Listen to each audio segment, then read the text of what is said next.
27 कन्याएं थीं। उन सभी का विवाह चंद्र देवता के साथ हुआ था, किंतु चंद्रमा का समस्त प्रेम केवल रोहिणी के प्रति ही रहता था। उनके इस कार्य से दक्ष प्रजापति की अन्य कन्याओं को बड़ा ही कष्ट रहता था। उन्होंने अपना यह दुख अपने पिता को सुनाया। दक्ष प्रजापति ने इसके लिए चंद्रदेव को बहुत प्रकार से समझाया, किंतु रोहिणी के प्रेम के वशीभूत चंद्रमा के हृदय पर इसका कोई भी प्रभाव नहीं पड़ा। अंततः दक्ष ने क्रोधित होकर उन्हें क्षय हो जाने का शाप दे दिया और इस शाप के कारण चंद्रदेव तत्काल क्षयग्रस्त हो गए। उनके क्षयग्रस्त होते ही पृथ्वी पर सुधा, शीतलता, वर्षण का सारा कार्य रुक गया। चारों ओर त्राहि मच गई। चंद्रमा भी बहुत दुखी और चिंतित थे। उनकी प्रार्थना सुनकर इंद्र आदि देवता, वशिष्ठ आदि ऋषिगण उनके उद्धार के लिए पितामह ब्रह्मा जी के पास गए। सारी बातों को सुनकर ब्रह्मा जी ने कहा, चंद्रमा अपने शाप विमोचन के लिए अन्य देवों के साथ पवित्र प्रभास क्षेत्र में जाकर मृत्युंजय भगवान की आराधना करें। उनकी कृपा से अवश्य ही उनके शाप नष्ट हो जाएंगे और ये रोग मुक्त हो जाएंगे। उनके कथनानुसार चंद्रदेव ने मृत्युंजय भगवान की आराधना का सारा कार्य पूरा किया। उन्होंने घोर तपस्या करते हुए 10 करोड़ मृत्युंजय मंत्र का जाप किया। इससे प्रसन्न होकर भगवान शिव ने उन्हें अमृतत्व का वरदान दिया। उन्होंने कहा, चंद्रदेव तुम शोक न करो, मेरे वर से तुम्हारा शाप मोचन तो होगा ही, साथ ही साथ प्रजापति दक्ष के वचनों की रक्षा भी हो जाएगी। कृष्ण पक्ष में प्रतिदिन तुम्हारी एक एक कला क्षीण होगी, लेकिन फिर शुक्ल पक्ष में उसी क्रम से तुम्हारी एक एक कला बढ़ जाया करेगी। इस प्रकार प्रत्येक पूर्णिमा को तुम्हें पूर्ण चंद्रत्व प्राप्त होता रहेगा। चंद्रमा को मिलने वाले पितामह ब्रह्मा जी के इस वरदान से सारे लोगों के प्राणी प्रसन्न हो उठे। सुधाकर चंद्रदेव फिर 10 दिशाओं में सुधा वर्षा का कार्य पहले की भांति करने लगे।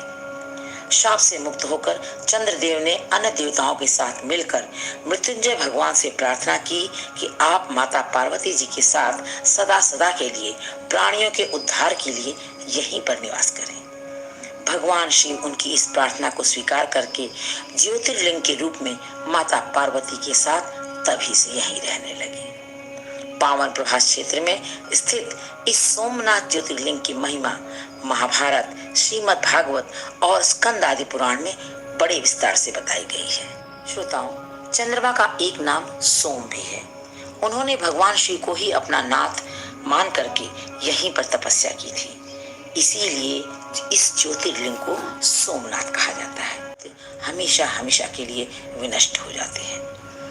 वे भगवान शिव और माता पार्वती की अक्षय कृपा का पात्र बन जाते हैं। मोक्ष का मार्ग उनके लिए सहज और सुलभ हो जाता है। उनके लौकिक पारलौकिक सारे कृत्य अपने आप अनायास सफल हो जाते हैं।